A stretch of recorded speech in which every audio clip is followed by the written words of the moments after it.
This is the Moonlight Graham Show, a freewheeling conversation with the role players, the underdogs, and guys with flat-out great stories in sports.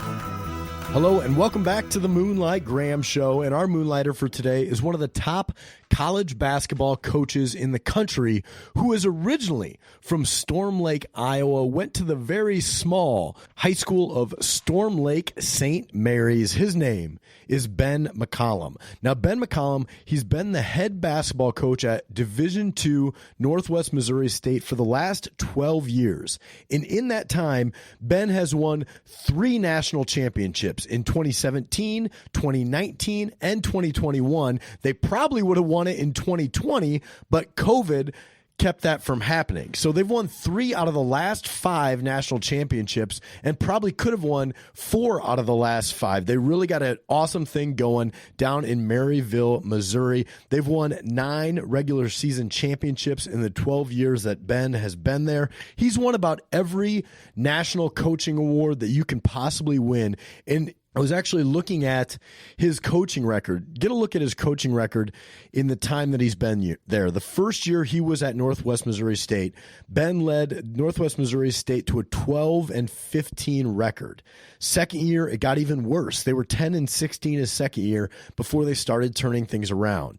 2011, 2012, they went 22-7, then 21-10, then 24-9, 25-7, 27-6, 35-1 in 2016 and 17 when they won their first national championship, then 27-4, 38-0 in 2018, 2019. They were 31-1 in the COVID season, and then 28-2, and they won the national championship last year. So they've lost a grand total of 8 games over the last 5 seasons. And it wouldn't surprise me if in the next couple of years, we see Ben McCollum as the head of a major college basketball program because he's got a dynasty going for Northwest Missouri State down in Maryville, Missouri right now. And it was great to get him on this podcast because we love, these underdog stories. The guy that comes from Storm Lake St. Mary's, he played his college basketball at Nyack up in Mason City before he went down to Northwest to play his college hoops there as well. He's a really good basketball player back in his day. Got into coaching almost immediately after his playing career ended and has been doing it ever since. And when you talk to a guy like Ben McCollum, you realize pretty quickly why he's successful.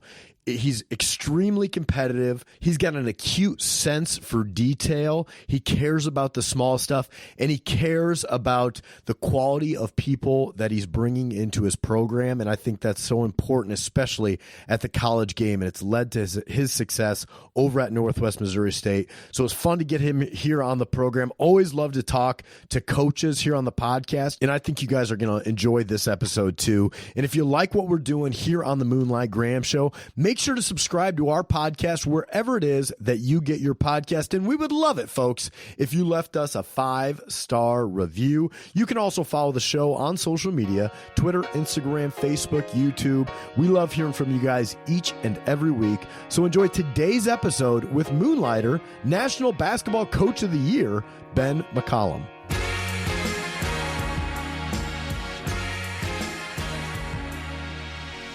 Ben McCollum, the head basketball coach at Northwest Missouri State. Welcome to the Moonlight Graham Show. Thanks for having me. So, Ben, you're from Storm Lake St. Mary's High School, one of the smallest private schools in the state of Iowa. Who is the all-time best athlete from Storm Lake St. Mary's? Yeah, that's a great question. There's a lot of good ones that have come out of there. Obviously, if we're talking publicly, I'd name quite a few others. If we're talking privately, we'd have to have some arguments as to if it was me or somebody else. So, it just kind of depends on if I'm working with a level of humility or if I'm being competitive at the time. So there's been some good ones all the way back to it'd be Doug Werdekamper's class and whatnot. I think they won a state title in '93. And then honestly, after I graduated, they had won maybe 2 state titles in a row or something like that in basketball. And so there were some really good athletes that came through then as well. So there have been some good ones over the years. Yeah, I remember Eric Werdekemper was the guy that I remember. He was the really good pitcher, right around my age, made it up to AAA with the Yankees. But then, yeah, they had back-to-back teams. I think in 2012 and 13, they won back-to-back 1A state titles. It was fun to see Storm Lake St. Mary's do well. But I was looking up the records today, and I see you have the 400-meter dash record still at your high school, 51.1. So you're a track guy. You didn't specialize. Correct. No, we did everything. I think I did cross country, and then I did obviously basketball, baseball. We didn't specialize in the track as well. And I think I actually broke that time. I'm not sure at the state meet, but I'm not completely positive. But no, we did everything. And I think that was the nice part about having summer baseball in the state of Iowa. Down here in Missouri, we have spring baseball. And so you can't really do track, baseball, all those different sports at once. And here soccer is really big. So you can't do soccer and football in the same deal as well. But, I loved all the sports. I enjoyed them. I think my primary sport was basketball and probably even baseball a little bit. I think the sport that really loves you to not specialize would be football. And I just don't know that it demands as much of the skill set that the other, particularly basketball and baseball, demand, to where you have to play it all year long. Even soccer, you have to play those sports all year long to continue to get good at them. Yeah. So back when you were in high school, I went to Fort Dodge St. Edmund. And so you're a little bit ahead of me, but Fort Dodge St. Edmund had some really good basketball teams right in the same time that you were around. Did you and St. Ed's ever run up against each other? Yeah, we did on occasion, more in jamborees or just scrimmages or like summer leagues. And they were always really well coached. The coach, Adolf, I don't even want to try to pronounce it, Kokendorfer, I believe. Kokendorfer, yep. There you go. See, they had some good guards at the time when we played them. And then I actually played junior college with a really good guard. I believe his name was Corey Bargfried. Yep. That's what his name was. Anyway, he was a good player as well. So they've always had good teams, very well coached, very tough, very disciplined. I'm not sure what the scores were when we played them, but it was always very competitive. Yeah, so I went back to the point guard from the St. Ed's teams when you were there, and I asked if he had ever guarded you. His name was Jack Brownlee. He went on to play at Kirkwood and then at Iowa. And I said, what was the scouting report on Ben McCollum when you guys guarded one another? And he said McCollum was like the Iowa version of Rod Strickland back in the day. That was the comparison. He said you could really get to the hole and you like to fill it up. Is that a good comparison? Yeah, Rod Strickland's, that's kind of a blast from the past. I'm surprised he even knew who that was. No, it's I like to shoot a lot. I like to score a lot, and I was a fairly physical guard, so I like to really come at you offensively. And when you play 1A basketball, you have to do a lot of the scoring, and I had to do that a little bit in high school. So the game's changed so much now where the three-pointer is really dominating the game of basketball now.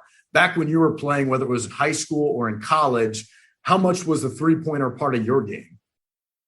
It was. In college, that's what I had to trend towards a little bit more with the size, where I had to become a pretty good shooter from the outside. And in high school, I shot an extremely high percentage. I think the way analytics drives the game, I think that's what has made it change somewhat. But the three was a part of my game, all the way through. You had to be able to shoot, to be able to set up your opportunities to get layups and on through. I just don't think it was as prevalent as it is now because of analytics, because of the skill sets that's coming through, and because of the way the game is officiated. It's a little bit more free flowing, a little bit more free moving as well. So one of the things that when you read about Northwest Missouri State basketball is about your offensive efficiency. And that's kind of like a free-flowing offense to what you're talking about now. How much of the game did you kind of have to relearn once you got into coaching? Because it's probably different than the type of style that you played, whether it was at Storm Lake St. Mary's or at Nyack, or maybe even when you played at Northwest.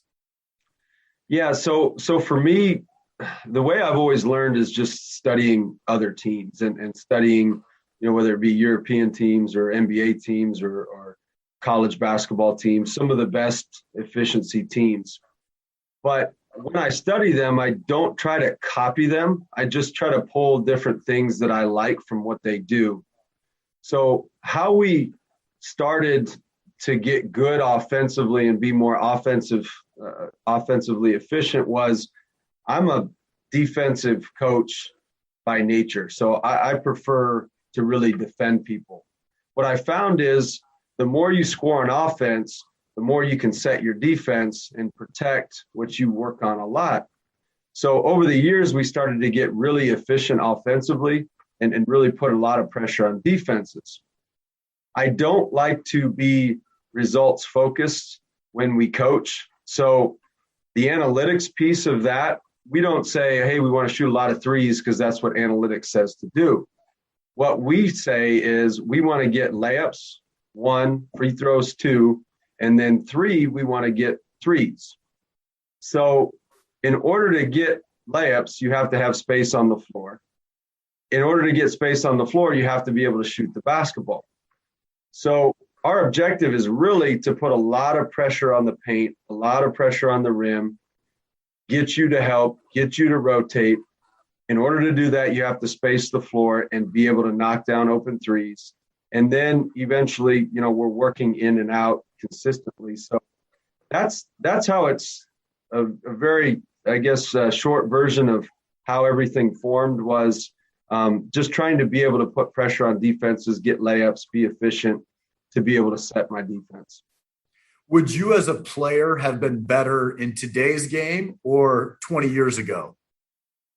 Good question. I don't know. I think, I don't know. Today's game, knowing what I know now, probably that, just because the reads, the ball screen stuff, all those things I know so much better now. When I was in college, probably there's more space on the floor, so smaller guards can be able to get to the paint a little bit better and kind of understand those things. Whereas back when you'd play, whenever I played, you'd play 2-3 guys that couldn't shoot at all times. And so when you do that, there's no space on the floor to be able to drive. So you naturally have to become a shooter from the outside. And then obviously defensively, you have to be able to defend at a high level.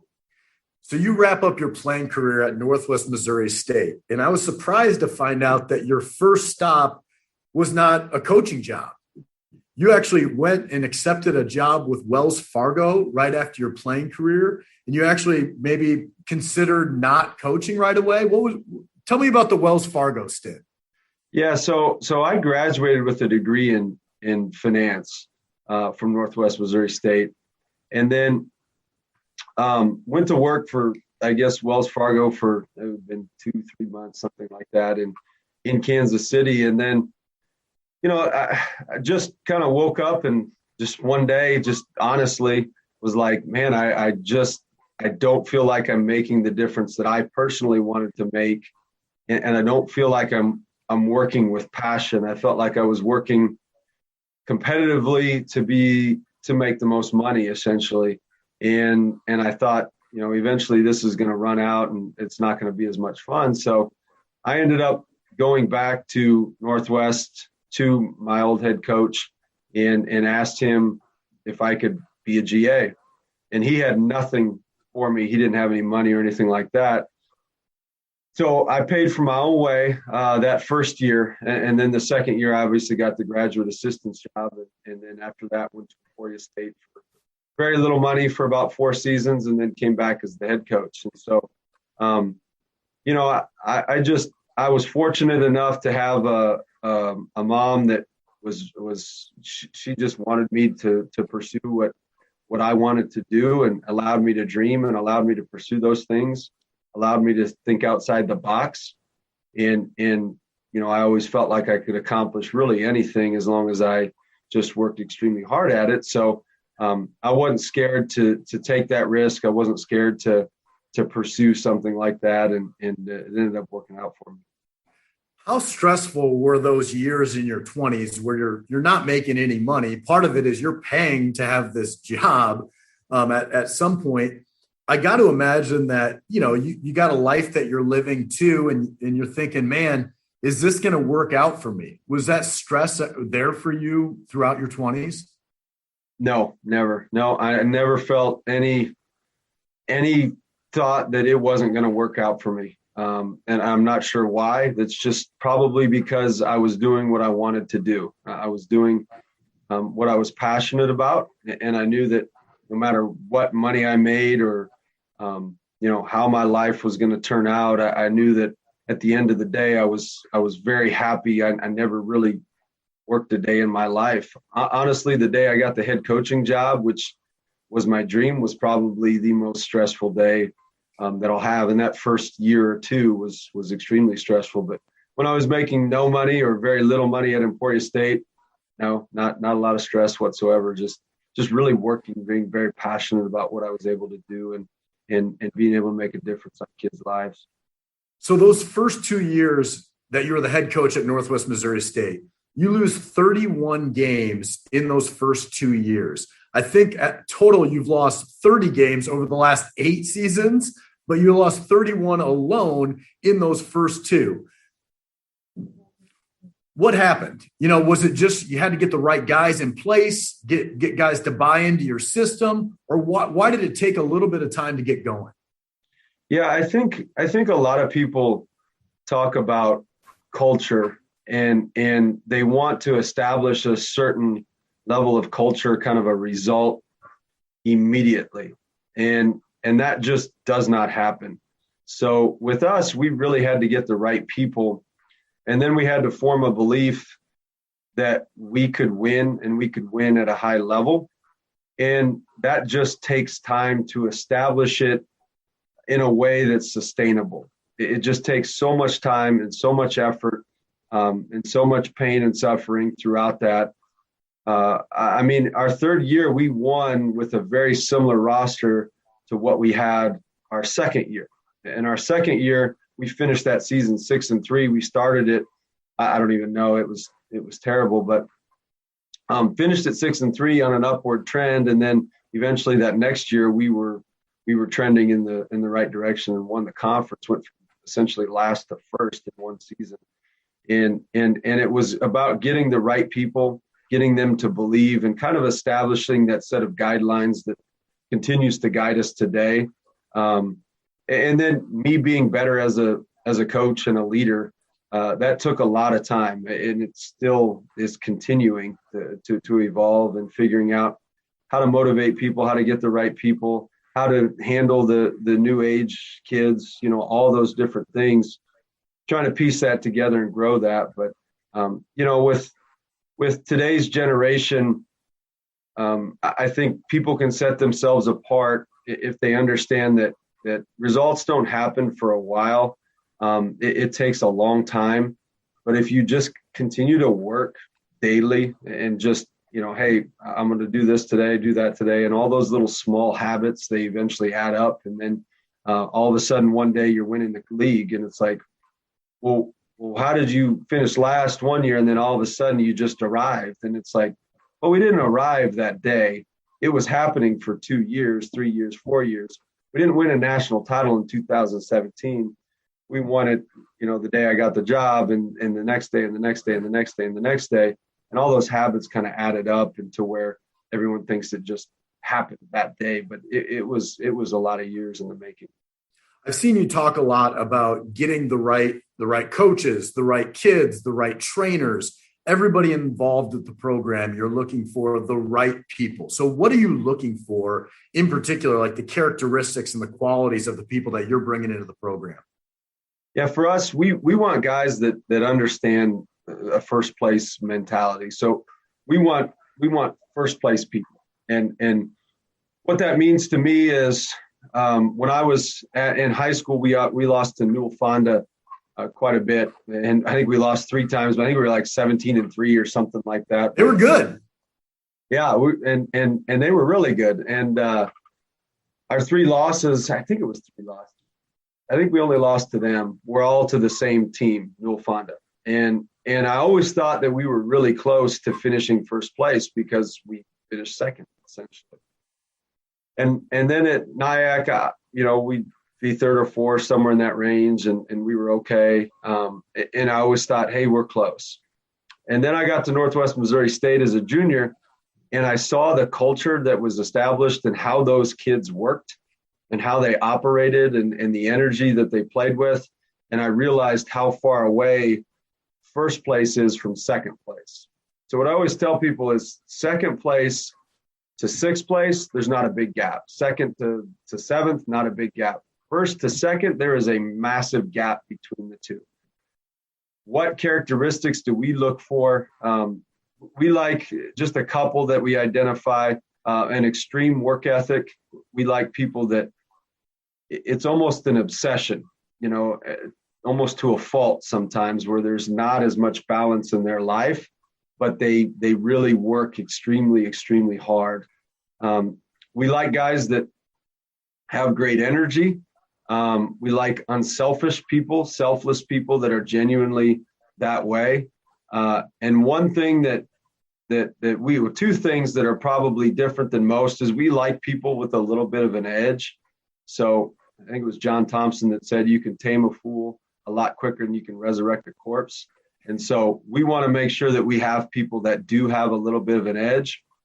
But with that, the one thing we do not accept or take ever, or try not to, is people that are moody. For some reason, that negative energy just sucks the life out of everybody in your program. And really, if you have one moody kid out of 15, it can destroy your entire culture very, very quickly. And so we try to avoid that as much as we can possibly avoid it. And we felt that pays a lot of dividends to our culture. How do you avoid moodiness? Sometimes you don't really realize if a kid is moody until you know him for a couple of months. So How do you make sure that they don't come on campus? You ask the same question 50 different ways, and you're over the top with that question. And that's really the best way to do it. What I found is if something shows up in an interview or just in a conversation, or he had this kind of rough day and that's it, and it kind of just passes over it. A lot of those things show up a lot bigger when they get there. And so if there's any little thing that you see that it's like, that's kind of strange, it's going to show up, and it's going to show up in a big way. So if it's not something that you like or that you want to handle, you have to have the discipline to just say, I'm not going to accept that, and I'm not going to take them. And to be honest, today's leaders, they don't have that discipline. They don't want to do that because they don't want to find the next person. They don't want to trust their instincts like we used to. They just want to go with groupthink, and that's why you don't see many leaders in today's society. So one thing I miss about sports, I don't get to play them as much as I used to, especially team sports, is, the butt slapping, the high fives, the helping each other off the ground.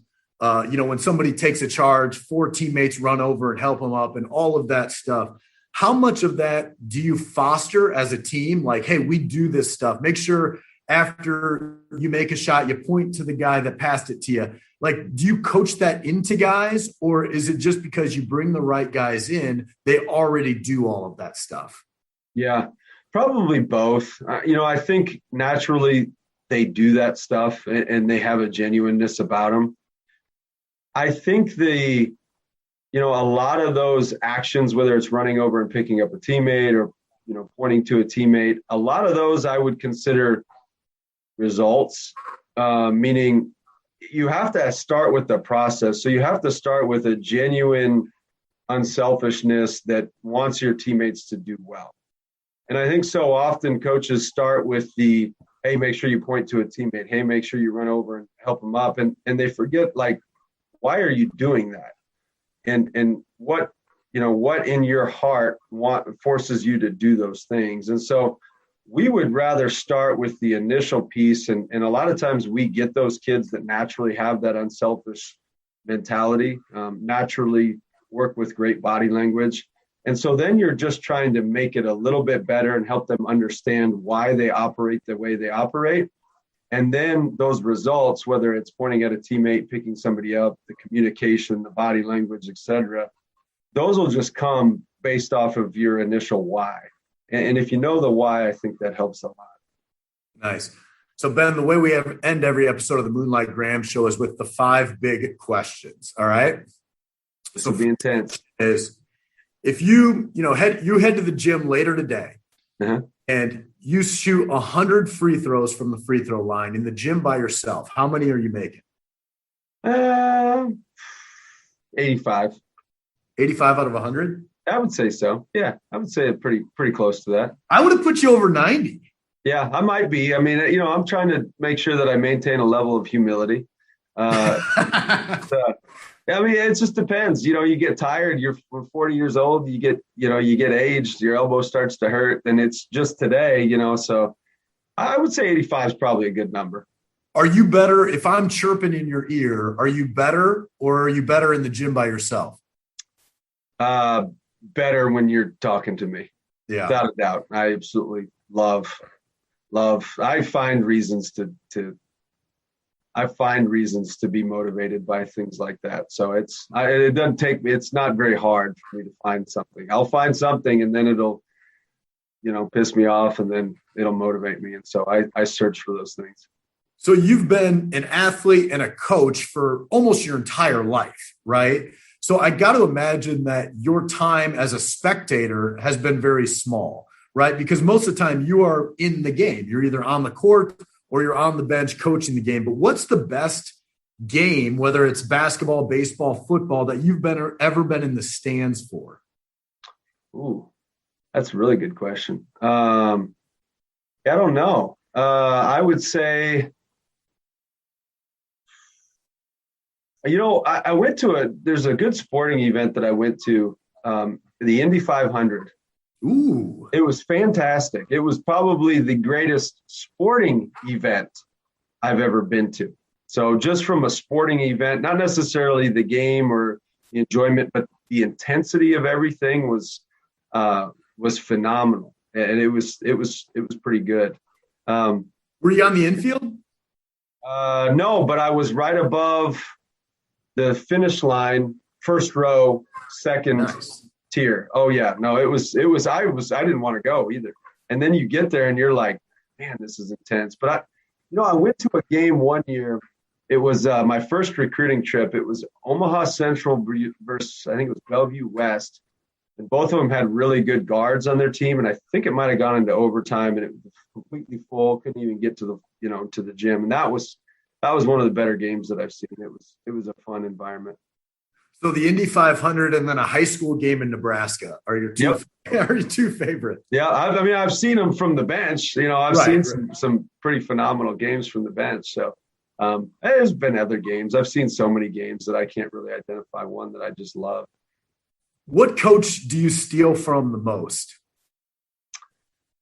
I don't know if it's steal as much as I enjoy. I probably watch from an X's and O's standpoint a lot of European basketball. I would say stealing from just an outside perspective, I really like the culture at Villanova and Jay Wright. I just enjoy how they act on the floor, how they interact, their body language, how he gets guys, to stay for 2, 3, 4 years in an environment where it just doesn't happen. And then, just how he acts from a humility standpoint. I really enjoy watching that. So, Ben, if you and I are lacing them up and playing one-on-one today, you've never seen me play. I've never seen you play. But what are you trying to force me to do if we're going to square at it and go, make it, take it to 10?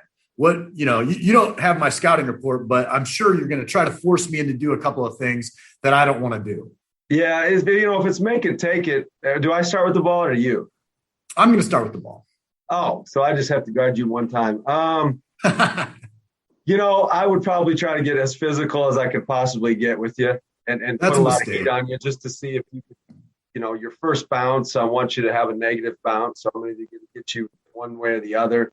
My guess is you're probably dominant one direction or the other, probably a righty.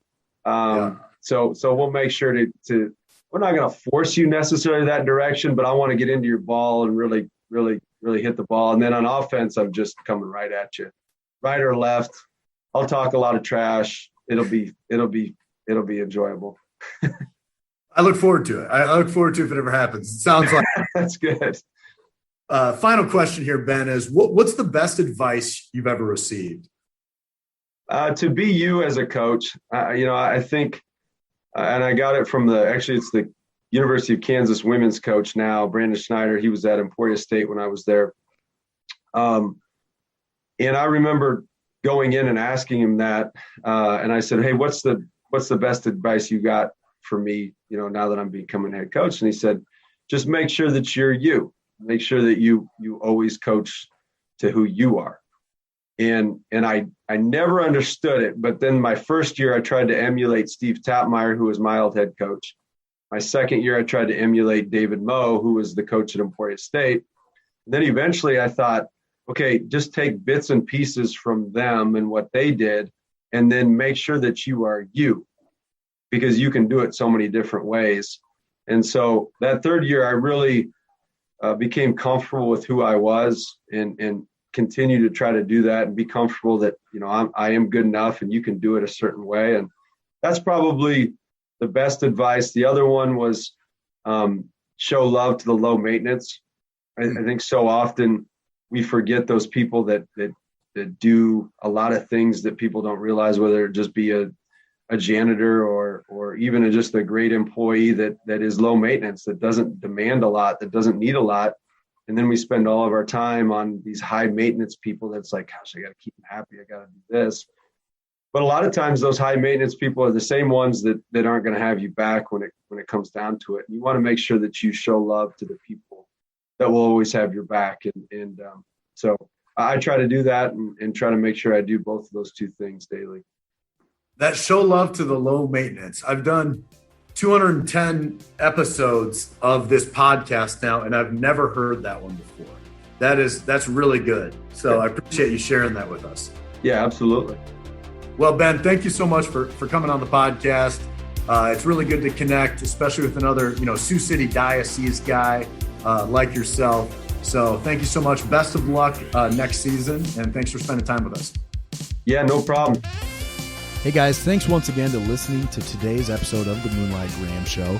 And even though I do most of the interviews here on the podcast, there is a ton of work that happens behind the scenes that you guys don't see that make each episode possible. So I got to give a shout out to the Moonlight Graham Show team. First of all, Brian Sandvig, our producer. Brian does all of the post-production work, and in real life, he's not just a podcast producer, he's also a real estate agent. So if you're looking to buy or sell a home down in the Kansas or Missouri areas, give Brian Sandvig a call. Next guy on that list is Brendan Gargano. Brendan does all of our design and artwork here on the podcast. He's one of the most talented artists I've ever met, and I love all of his work. If you need any help on the design side with logos or anything like that, give Brendan Gargano a call. The next guy on that list is Andy Flattery, my older brother. Andy, of course, has done some of the interviews here on the podcast. He also is a certified financial planner. He owns a business called Simple Wealth Planning. If you need any help in that area, check Andy Flattery out. And then, of course, the trusty co-host Tom Griffin and my younger brother Neil Flattery. Those guys are just busy being husbands, being fathers, they're family men, but also they do a ton of work here on the show. So thanks again for listening. We really appreciate you guys subscribing and supporting the Moonlight Graham Show.